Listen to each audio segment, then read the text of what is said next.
Estoy aquí con el abogado constitucionalista Noé Maza Albores, es vicepresidente de la Federación de Colegios, Barras y Asociaciones de Abogados del Estado de Chiapas y es miembro del Grupo 20 de la Facultad de Derecho de la UNAM, generación 72-76.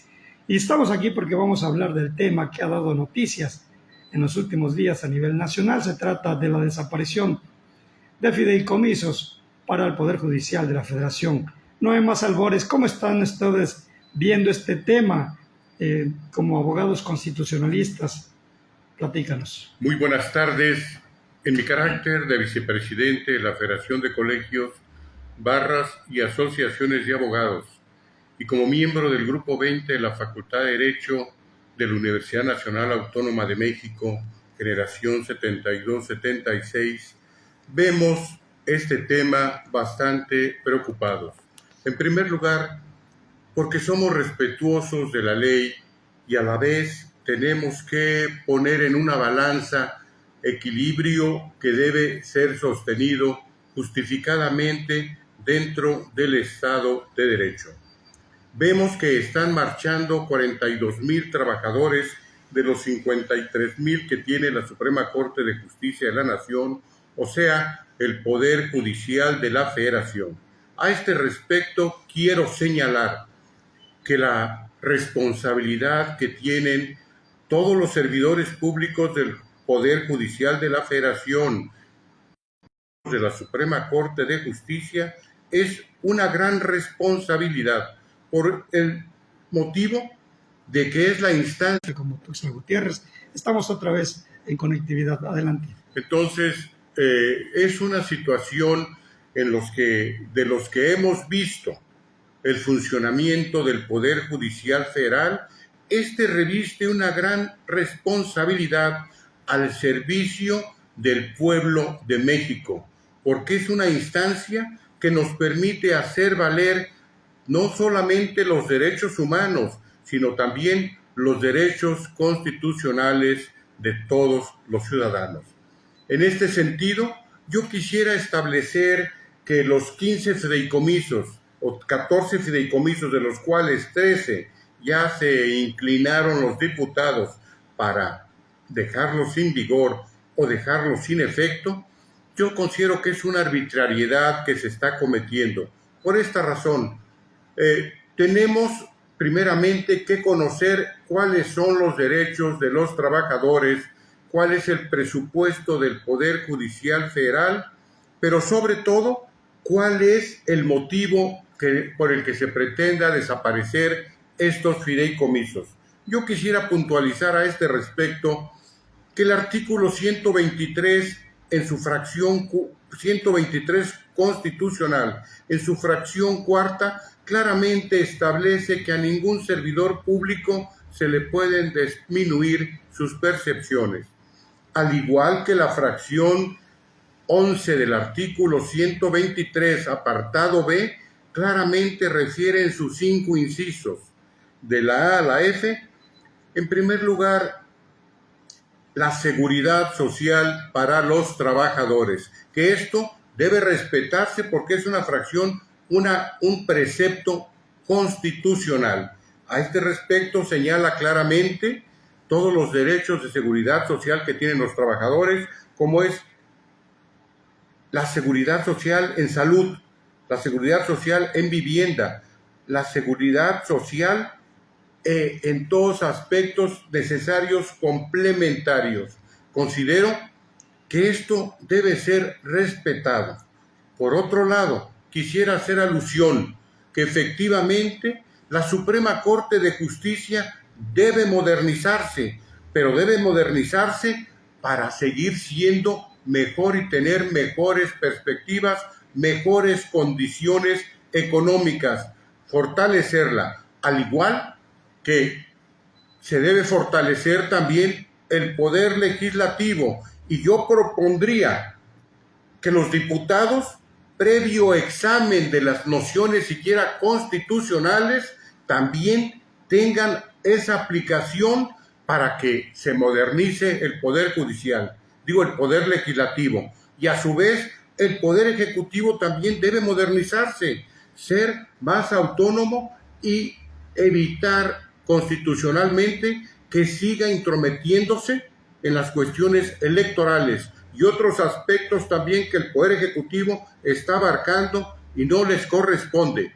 Estamos en un Estado democrático y ese Estado democrático nos obliga a ser mejores, a tener esa gran libertad de decidir por nuestro destino en todos los mexicanos. Se dice que en esta desaparición de fideicomisos es porque pareciera una grosería que los jueces y magistrados gocen de salud privada cuando, si bien es cierto, hay que garantizarles la seguridad social. Para eso tienen el ISSSTE. ¿Se justifica?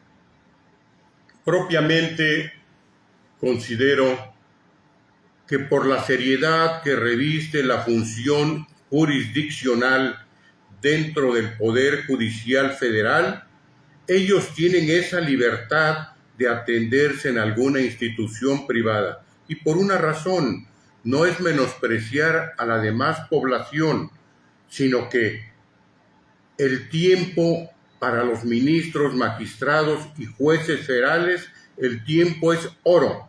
Hay un rezago en los principales juzgados, en los recursos de revisión, etcétera, en los recursos de apelación y hasta la Suprema Corte de Justicia de la Nación, que los obliga a trabajar de tiempo completo. Trabajan, como decimos los mexicanos, de sol a sol.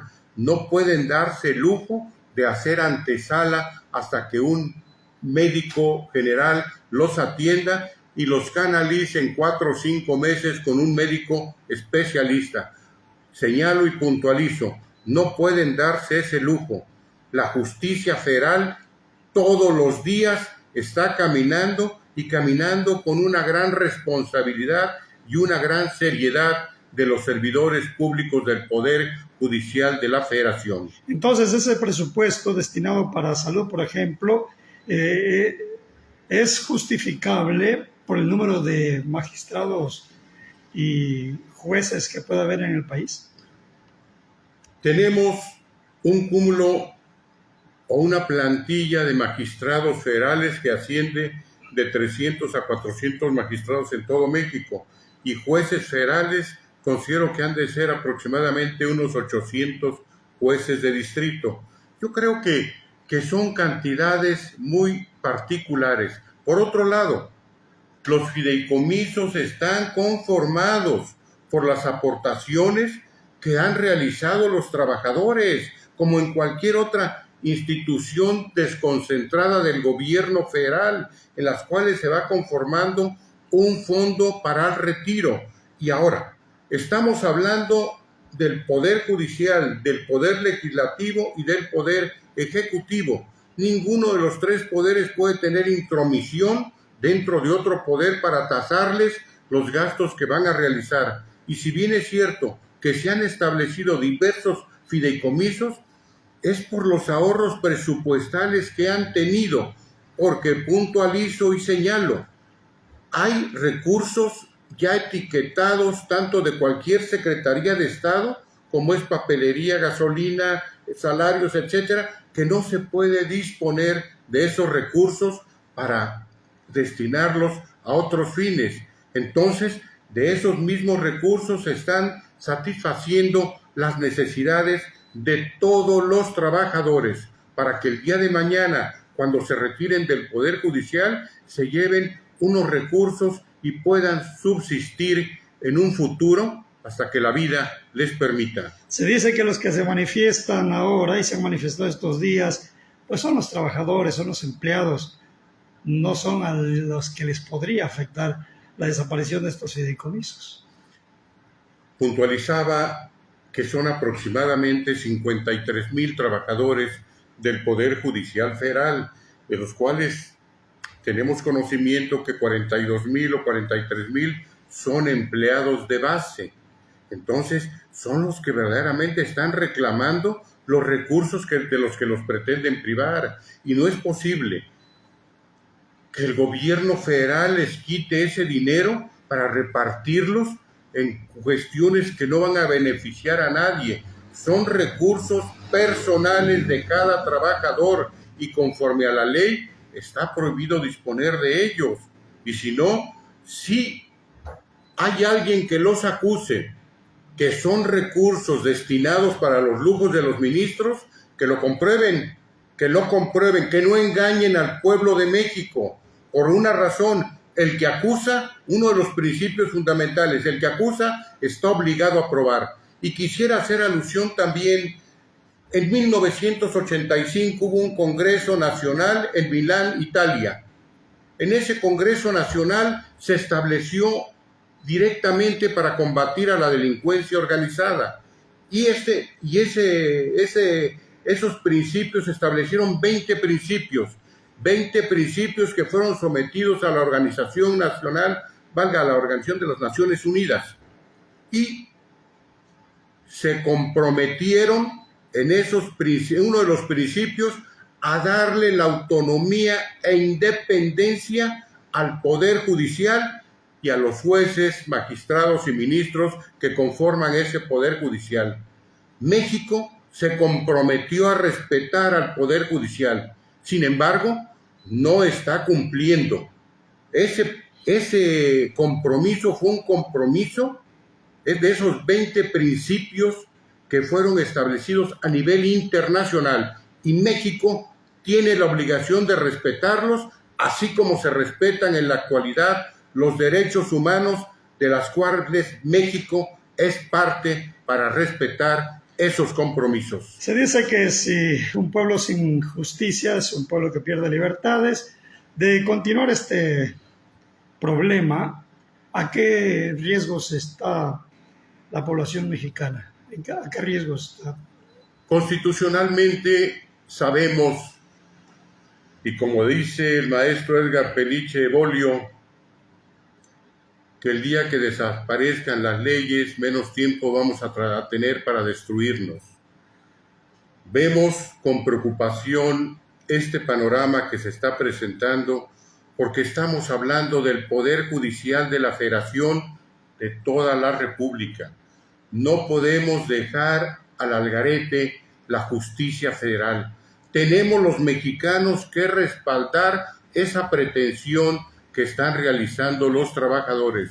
Los trabajadores estamos seguros, como abogados, que no están defendiendo a ningún ministro, no están defendiendo a ningún juez, etcétera, no están defendiendo absolutamente a nadie que trastoque sus principios laborales. Están defendiendo sus propios derechos que ellos han conformado a través de muchos años. Y los trabajadores, de acuerdo a la Ley Federal del Trabajo, que acabo de hacer alusión, el 123 de su apartado B, fracción cuarta y fracción 11, creo que debe respetarse porque es un principio constitucional. De continuar así, el rezago que ya dijiste que hay en todos los juzgados en el país va a acumularse en mayor rezago. Así es. El daño que se le está ocasionando al Poder Judicial Federal, tanto a los juzgados federales, magistrados, magistraturas o tribunales colegiados de circuito, como la propia Suprema Corte de Justicia de la Nación, es un daño irreversible. Un día perdido en la justicia federal es un gran daño que se le está ocasionando a los mexicanos. Esto debe restablecerse y enfocar sus baterías a otras cuestiones. Y yo quisiera señalar al respecto, cuando estuvo el ministro Arturo Saldívar Lelo de la REA, nunca observaron que efectivamente hubiera despilfarros o lujos para los ministros. Sin embargo, ahora que se le han revertido algunas resoluciones por parte de la Suprema Corte de Justicia, respetando los derechos constitucionales, ahora sí observan que hay fideicomisos que son muy alarmantes porque benefician a 11 ministros. Eso es falso. Yo creo que hay aspectos más importantes en nuestro país que se deben atender. Acaban de hacer unos fideicomisos bastante fuertes bastante alarmantes y sin embargo esos no son señalados. Y sí quisiera puntualizar ¿Cuáles? los 90,000 millones del fideicomiso que se le acaba de otorgar al Ejército, inclusive a la Marina, otro fideicomiso casi similar. Entonces, ¿por qué no son observados? Y quisiera señalar que los fideicomisos de la Suprema Corte de Justicia de la Nación con frecuencia son auditados. ¿Qué quiere decir esto? Que no se ha observado alguna malversación de esos fideicomisos, que están siendo respetados y cumplidos a cabalidad, tanto por los fiduciarios, por los fideicomitentes y los fideicomisarios. Entonces, no hay duda al respecto. Los que ordenan esta derogación de los fideicomisos o esta abrogación de esos fideicomisos, yo creo que deberían enfocar sus baterías en restablecer el orden para que México se fortalezca, México sea más grande y que en todo momento se respete el Estado de Derecho. Muy bien, Noé Mas Albores, vicepresidente de la Federación de Colegios, Barras y Asociaciones de Abogados del Estado de Chiapas y miembro del Grupo 20 de la Facultad de Derecho de la UNAM, generación 2072-2076. Gracias por concedernos la entrevista de este importante tema. Al contrario, muy amable.